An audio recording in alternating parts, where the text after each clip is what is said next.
Hello students, this is Biomedic classes and I am doctor S K. Gupta और आज हम लोग डिस्कस करने वाले हैं जैक द्वारा जारी किया गया मॉडल प्रश्न पत्र का। सबसे पहले प्रश्न पत्र को दो खंडों में विभक्त किया गया है, खंड ए और खंड बी। इस वीडियो में हम लोग खंड ए का हल करेंगे। इसमें कुल प्रश्नों की संख्या 35 है और इसके लिए आपको 1.5 घंटे का समय दिया गया है। सभी प्रश्नों का उत्तर अनिवार्य है और प्रत्येक प्रश्न के लिए आपको एक एक अंक मिलेगा। प्रत्येक प्रश्न में 4 विकल्प दिए गए हैं, सही विकल्प का चयन करना है। गलत उत्तर के लिए कोई अंक नहीं कटेगा, यानी कि नेगेटिव मार्किंग इसमें नहीं है। तो चलिए शुरू करते हैं पहले प्रश्न से। निम्न में से किन्हें आनुवंशिकी का पितामह कहा जाता है? Option A Mendel, option B Johannsen, option C Hugo de Vries और ऑप्शन डी शेरमान। तो इसमें आपका पहला ऑप्शन जो है मेंडल वो सही है। सेकंड क्वेश्चन है, निम्न में से कौन सा कथन आनुवंशिक कूट के लिए सत्य नहीं है? इसमें ऑप्शन ए है, ऑप्शन ए दिया हुआ है आनुवंशिक कूट त्रिक होता है, यह विशिष्ट तथा संदिग्ध असंदिग्ध होता है। सी है यह सर्वात्रिक होता है और डी ऑप्शन दिया हुआ है उपरोक्त में से कोई नहीं। तो इसमें सबसे लास्ट वाला जो ऑप्शन है उपरोक्त में से कोई नहीं, डी ऑप्शन सही होगा इसका। क्वेश्चन नंबर 3 को देखते हैं। सक्रिय प्रतिरक्षा के उदाहरण निम्न में से कौन है? ऑप्शन ए टीकाकरण, option B colostrum, option C बने बनाए प्रतिरक्षी और ऑप्शन डी सभी। इसमें से पहला ऑप्शन जो होता है वो टीकाकरण वो सही है। नेक्स्ट क्वेश्चन पे चलते हैं। क्वेश्चन नंबर 4, वह स्थिति जिसमें एक पौधा नर तथा मादा जनन तंत्र या अंग को रखता है कहलाता है? ऑप्शन ए है मोनोसियस, ऑप्शन बी है डायोसियस, ऑप्शन सी है हेट्रोथैलिक और ऑप्शन डी दिया हुआ है एक लिंगी। ठीक है, तो इसमें आपका ए ऑप्शन जो होता है वो सही है, मोनोसियस कहते हैं। जैसे कि आप लोगों ने पढ़ा होगा मोनोसियस जो पौधे होते हैं उनमें नर जननांग और मादा जननांग दोनों एक ही पौधे में होते हैं। ठीक है, नेक्स्ट क्वेश्चन पे चलते हैं। क्वेश्चन नंबर 5, कोशिका मध्यित अनुक्रिया का संबंध है किससे है? तो ऑप्शन में है पहला एक option number A B cell, option B T cell, option C cell और ऑप्शन डी अल्फा सेल। तो इसमें से फर्स्ट वाला जो है मतलब बी सेल, ये ऑप्शन सही है। नेक्स्ट पे चलते हैं। क्वेश्चन नंबर 6, इंटरफेरॉन का स्राव स्पेस दिया हुआ है के द्वारा होता है? ऑप्शन ए जीवाणु संक्रमण कोशिकाएं, ऑप्शन बी कवक संक्रमित कोशिकाएं, ऑप्शन सी प्रोटोजोन्स संक्रमित कोशिकाएं और ऑप्शन डी दिया हुआ है विषाणु संक्रमित कोशिकाएं। तो इसमें से लास्ट वाला ऑप्शन जो होता है विषाणु संक्रमित कोशिकाएं, ये ऑप्शन सही होगा। लास्ट वाला डी ऑप्शन है ना। जैसे कि आप लोगों ने पढ़ा होगा कैंसर में कि कैंसर की कोशिका जब कोशिकाएं विषाणु से संक्रमित हो जाती हैं, वायरस से संक्रमित हो जाती हैं, तो वैसे कोशिकाएं जो है स्राव करती हैं इंटरफेरॉन का। ठीक है, नेक्स्ट पे चलते हैं। क्वेश्चन नंबर 7, अबूर्द वास्तव में क्या है? ऑप्शन जो है दिया हुआ है वैसी कोशिका का समूह जिसमें स्पर्श संदमन का गुण समाप्त हो जाता है। बी ऑप्शन है वैसी कोशिकाओं का समूह जो स्पर्श संबंधन का गुण मौजूद है। ऑप्शन सी दिया हुआ है किसी विशेष कार्य हेतु कोशिकाओं का समूह और ऑप्शन डी है सामान्य कोशिका के संचालन हेतु कोशिकाओं का समूह। तो इसमें आपका पहला ऑप्शन जो है मतलब ऑप्शन ए सही है। नेक्स्ट क्वेश्चन पे चलते हैं। क्वेश्चन नंबर 8, शब्द कोडोन निम्नलिखित में से किससे संबंधित है? शब्द कोडोन निम्न में से किससे संबंधित है? ऑप्शन ए है टीआरएनए, ऑप्शन बी है एमआरएनए, ऑप्शन सी है आरआरएनए और ऑप्शन डी है सीडीएनए। इसमें से बी ऑप्शन जो है वो सही है एमआरएनए, क्योंकि एमआरएनए में ही आनुवंशिक सूचना जो होता है वो निहित होता है। नेक्स्ट पे चलेंगे क्वेश्चन नंबर 9। प्रतिकृतन की प्रक्रिया निम्न में से किस दिशा में होती है? Option A 5 prime to 3 prime, option B 3 prime to 5 prime, option C 2 prime to 5 prime और option D 5 prime to 2 prime. तो इसमें फर्स्ट वाला ऑप्शन जो है ऑप्शन ए सही है, 5 प्राइम टू 3 प्राइम की दिशा में प्रतिकृतन यानी कि रिप्लिकेशन होता है। नेक्स्ट चलते हैं क्वेश्चन नंबर 10। आरएनए अणु से डीएनए अणु के निर्माण की प्रक्रिया किस नाम से जानी जाती है? ऑप्शन ए ट्रांसक्रिप्शन यानी कि अनुलेखन, option B reverse transcription, option C translation यानी अनुवादन और ऑप्शन डी रिप्लिकेशन यानी प्रतिकृतियन। तो इसमें आपका बी ऑप्शन सही है, रिवर्स ट्रांसक्रिप्शन। क्योंकि वैसे वायरस या विषाणु जिनके पास जेनेटिक मटेरियल जो होता है वो आरएनए होता है, वो विशेष प्रकार एंजाइम रखते हैं जिससे कि आरएनए से डीएनए तैयार कर लेते हैं। ठीक है, तो ये रिवर्स ट्रांसक्रिप्शन कहलाता है प्रोसेस, है ना। इसके बाद क्वेश्चन नंबर 11। निम्न में से कौन सा युग्म सही सुलेखित है?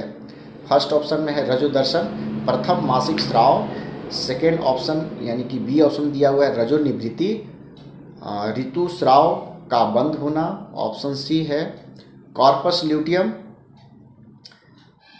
अंडो उत्सर्ग के पश्चात ग्राफी पुटा का बचा हुआ भाग, ऑप्शन डी है उपरोक्त में से कोई नहीं। इसमें से सबसे लास्ट वाला जो ऑप्शन है वो सही है। नेक्स्ट पे चलते हैं क्वेश्चन नंबर 12। वैसे पदार्थ जो कैंसर उत्पन्न कर सकते हैं कहलाते हैं, क्या कहलाते हैं?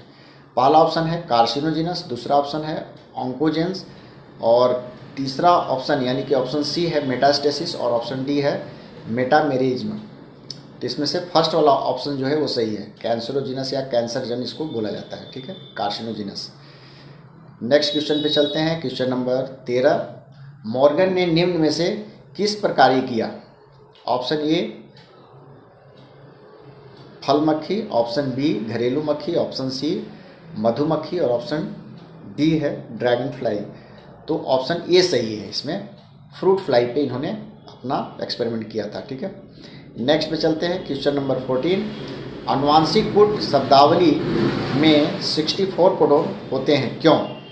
ऑप्शन ए है एक कोशिका में 64 प्रकार के टीआरएनए पाया जाता है, ऑप्शन बी है इन प्रकूटों में से 44 प्रकूट अर्थहीन जबकि 20 प्रकूट किसी न किसी एमिनो अम्ल को कुटित करते हैं, ऑप्शन सी कुल मिलाकर 64 एमिनो अम्ल होते हैं जिन्हें कुटित करना होता है और ऑप्शन डी आनुवांशिक कूट त्रिक होता है। तो इसमें आपका लास्ट वाला ऑप्शन जो होगा वो सही होगा, ऑप्शन डी। आनुवांशिक कूट जो होते हैं वो त्रिक होते हैं, इसलिए टोटल संख्या इसकी 64 होती है। नेक्स्ट पे चलते हैं क्वेश्चन नंबर 15। मेटास्टेसिस से तात्पर्य है, ऑप्शन में दिया हुआ है, पहला ऑप्शन है वैसी स्थिति जिसमें अबुर्द अपने स्थान से दूर अन्य अंगों तक पहुंचते हैं, ऑप्शन बी है वैसी स्थिति जिसमें अबुर्द अपने मूल स्थान पर ही सीमित रहता है, ऑप्शन सी है किसी कोशिका के आकार में अतिवृद्धि और ऑप्शन डी है किसी कोशिका का क्षय होना। इसमें पहला ऑप्शन सही है, जैसे कि आप लोग पढ़े होंगे कि कैंसर की कोशिकाएं जो होती हैं जब किसी अंग दूसरे अंग प्रत्यंग को प्रभावित करने का शक्ति प्राप्त कर लेता है, क्षमता प्राप्त कर लेता है, तो इस प्रक्रिया को कहते हैं मेटास्टेसिस। ठीक है, ऑप्शन 15 हो गया। इसके बाद क्वेश्चन नंबर 15 हो गया। आगे चलते हैं क्वेश्चन नंबर 16। डीएनए फिंगरप्रिंटिंग तकनीक का उपयोग निम्न में से किन किन क्षेत्रों में किया जा सकता है? ऑप्शन ए कानून की मदद के लिए वैज्ञानिक जांच में, ऑप्शन बी आनुवांशिक विविधता में, ऑप्शन सी विकासीय जीव विज्ञान में और ऑप्शन डी उपरोक्त सभी। तो ये ऑप्शन लास्ट वाला जो ऑप्शन है वो सही है, उपरोक्त सभी में। नेक्स्ट क्वेश्चन पे चलते हैं क्वेश्चन नंबर 17। निम्नलिखित में से कौन सा रोग एक यौन संचारित रोग नहीं है? फर्स्ट ऑप्शन दिया है हेपेटाइटिस बी, सेकेंड ऑप्शन है गोनोरिया, थर्ड ऑप्शन दिया हुआ है इसमें यानी कि ऑप्शन सी दिया हुआ है टाइफाइड, ऑप्शन डी दिया हुआ है सिफिलिस। तो इसमें आपका सी ऑप्शन जो है वो सही आंसर है। नेक्स्ट पे चलते हैं क्वेश्चन नंबर 18। इनमें से कौन सा रोग 21वीं गुणसूत्र के त्रिसूत्रता के कारण होता है? Option A Klinefelter syndrome, option B Turner syndrome, option D Down syndrome, option D है यहाँ पे फेनाइलकीटोन्यूरिया। तो इसमें से सी ऑप्शन जो है सही है, डाउन सिंड्रोम इसका आंसर सही होगा। नेक्स्ट पे चलते हैं क्वेश्चन नंबर 19। उपरोक्त वर्णित चार्ट में के माध्यम से प्रदर्शित तथ्य निम्नलिखित में से किस किस को दर्शाता है। तो इसमें ऑप्शन है आपका, ऑप्शन जो दिया हुआ है पहला है replication, transcription, translation. Option B दिया हुआ है replication, translation, transcription. Option C है ट्रांसक्रिप्शन, ट्रांसलेशन, रिप्लिकेशन। और ऑप्शन डी दिया हुआ है ट्रांसलेशन, रिप्लिकेशन, ट्रांसक्रिप्शन। तो इसमें से पहला वाला जो ऑप्शन है, सबसे पहले डीएनए से डीएनए बनना रिप्लिकेशन, डीएनए से आरएनए बनना ट्रांसक्रिप्शन, और फिर आरएनए से प्रोटीन का संश्लेषण होना ट्रांसलेशन, यानी कि अनुवादन। ठीक है, तो फर्स्ट वाला ऑप्शन इसका सही आंसर होगा, ऑप्शन ए सही है। ठीक है, क्वेश्चन नंबर 20, प्रतिकृति का स्थल का संबंध निम्न में से किससे है।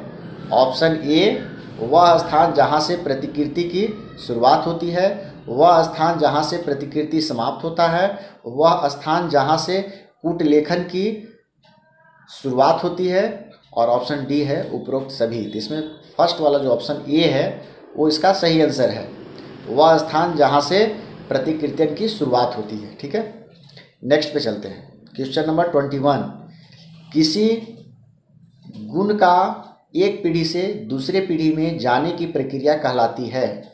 ऑप्शन ए है वंशागति, ऑप्शन बी आनुवांशिकता, ऑप्शन सी विविधता, ऑप्शन डी उत्परिवर्तन। तो इसमें से फर्स्ट ऑप्शन ए जो है वो सही है, उसको हम लोग बोलते हैं वंशागति। क्वेश्चन नंबर 22, निषेचन की प्रक्रिया निम्न में से कहाँ पर संपन्न होती है। ऑप्शन ए है अंडाशय, ऑप्शन बी बच्चेदानी यानी कि यूट्रस, ऑप्शन सी संकीर्ण पथ यानी कि स्थमस, और ऑप्शन डी दिया हुआ है तुम्बिका यानी कि एम्पुला। तो फैलोपियन ट्यूब का जो एम्पुला भाग होता है वहाँ पे फर्टिलाइजेशन की प्रक्रिया होती है, इसलिए इसका ऑप्शन डी जो है वो सही आंसर है। नेक्स्ट क्वेश्चन पे चलते हैं, क्वेश्चन नंबर 23। क्वेश्चन नंबर 23, मानव रक्त समूह निम्न में से किसका उदाहरण है। ऑप्शन ए है सह प्रभाविता, इसके बाद है ऑप्शन बी है बहु एलीलता, ऑप्शन सी है उपरोक्त दोनों, और ऑप्शन डी दिया है अपूर्ण प्रभाविता। इसमें आपका सी ऑप्शन जो है वो सही है, उपरोक्त दोनों, यानी कि कोडोमिनेंस और मल्टी एलिलिज्म का एग्जाम्पल जो है आपका ये है। नेक्स्ट पे चलते हैं, क्वेश्चन नंबर 24, निम्न में से कौन सा युग्म सही सुलेखित है। निम्न में से कौन सा युग्म सही सुलेखित है। ऑप्शन ए है dihybrid cross phenotype ratio 9:3:3:1, monohybrid cross phenotype ratio 3:1, और ऑप्शन सी दिया हुआ है मोनोहाइब्रिड क्रॉस जीनोटाइपिक रेशियो 1:2:1, और लास्ट ऑप्शन दिया हुआ है उपरोक्त सभी। इसमें आपका जो सबसे लास्ट वाला ऑप्शन डी है वो सही है। नेक्स्ट पे चलते हैं, क्वेश्चन नंबर 25, गुणसूत्र का वंशागति सिद्धांत किसके द्वारा संपादित किया गया था। ऑप्शन ए है डिब्रीज, ऑप्शन बी है मेंडल, ऑप्शन सी है कार्ल कोरेंस, और ऑप्शन डी दिया हुआ है सटर एंड बोवेरी। तो लास्ट ऑप्शन जो है सटर एंड बोवेरी जो है इन्होंने ही इस सिद्धांत को प्रतिपादित किया था। नेक्स्ट पे चलते हैं, क्वेश्चन नंबर 26, एक एमआरएनए का कोडोन अनुक्रम कहलाता है। ऑप्शन है एक्सोन, बी ऑप्शन है इंट्रॉन, सी ऑप्शन है सिस्ट्रॉन्स, और ऑप्शन डी है पॉजिट्रॉन्स। तो इसमें पहला ऑप्शन जो है आपका वो सही है, ये ऑप्शन सही है, एक्सोन जो कोडित होता है उसको एक्सोन कहते हैं। नेक्स्ट पे चलते हैं, क्वेश्चन नंबर है 27, स्नैपड्रैगन प्रदर्शित करता है। ऑप्शन ए है सह प्रभाविता, ऑप्शन बी अपूर्ण प्रभाविता, ऑप्शन सी इपिस्टैसिस, और ऑप्शन डी प्लियोट्रॉपी। इसमें बी ऑप्शन सही है, अपूर्ण प्रभाविता को दर्शाता है। नेक्स्ट क्वेश्चन पे चलते हैं, क्वेश्चन नंबर 28, इलाइजा का प्रयोग किसके परीक्षण के लिए किया जाता है। Option A malaria, option B cancer, option C AIDS, और ऑप्शन डी टाइफाइड। तो इसमें सी ऑप्शन जो सही है, एलाइजा से एड्स का परीक्षण किया जाता है। नेक्स्ट पे चलते हैं, क्वेश्चन नंबर 29। शब्द सिरोसिस का संबंध निम्न में से किससे है? ऑप्शन ए है फेफड़ा, ऑप्शन बी है वृक्क, ऑप्शन सी है मस्तिष्क, और ऑप्शन डी दिया हुआ है यकृत। तो यकृत से संबंधित है, ठीक है। सिरोसिस ऑफ लीवर होता है जो कि यकृत से संबंधित होता है। नेक्स्ट पे चलते हैं, क्वेश्चन नंबर 30। F1 पीढ़ी और उसके दोनों माता पिता में से किसी एक के बीच संकरण को क्या कहते हैं? ऑप्शन ए है आंतरिक प्रजनन, ऑप्शन बी है बैक क्रॉस, ऑप्शन सी है द्विसंकर क्रॉस, ऑप्शन डी है परीक्षार्थ संकरण। तो इसमें आपका बी ऑप्शन सही है, इसे बैक क्रॉस कहा जाता है, ठीक है। जब F1 पीढ़ी को हम किसी भी माता पिता के साथ क्रॉस करा देते हैं तो उसको बैक क्रॉस कहते हैं। नेक्स्ट पे चलते हैं, क्वेश्चन नंबर 31। वंशागति की इकाई है? ऑप्शन ए है जीन, ऑप्शन बी गुणसूत्र, ऑप्शन सी DNA और ऑप्शन डी है उपरोक्त सभी। तो इसमें ऑप्शन ए जो होगा वो सही है, वंशागति का इकाई जो है जीन होता है। नेक्स्ट पे चलते हैं, क्वेश्चन नंबर 32। किसी DNA में मौजूद दो नाइट्रोजनकृत क्षारकों के मध्य पाए जाने वाला बंधन को किस नाम से पुकारा जाता है? ऑप्शन ए है फास्फोडाइजेस्टर बॉन्ड, ऑप्शन बी है ग्लाइकोसाइडिक बॉन्ड, ऑप्शन सी है हाइड्रोजन बॉन्ड, और ऑप्शन डी है पेप्टिक बॉन्ड, पेप्टाइड बॉन्ड। तो इसमें से आपका सी ऑप्शन जो है सही है, दो नाइट्रोजनस बेस के बीच में हाइड्रोजन बॉन्ड होते हैं, ठीक है। ऑप्शन सी होगा right answer. Question number 33। DNA के दोनों रज्जुकों के पृथक्करण में कौन सा उत्प्रेरक सहायक होता है? Option A helicase, option B DNA polymerase, option C topopolymerase, और ऑप्शन डी DNA लाइगेज। तो इसमें आपका फर्स्ट ऑप्शन जो है हेलिकेज जो होता है वो सही होता है। गुणसूत्रों जो DNA होता है, DNA के दोनों रज्जुओं को पृथक करने के लिए, दोनों श्रृंखलाओं को अलग अलग करने के लिए हेलिकेज का प्रयोग करते हैं। नेक्स्ट पे चलते हैं, क्वेश्चन नंबर 34। केंद्रीय औषधि अनुसंधान संस्थान कहाँ अवस्थित है? Option A Delhi, option B Calcutta, option C Lucknow, option D Ranchi. तो इसमें से आपका सी ऑप्शन जो है वो सही है, लखनऊ में स्थित है। Question number 35। जीनोम शब्द का संबंध निम्न में से किससे है?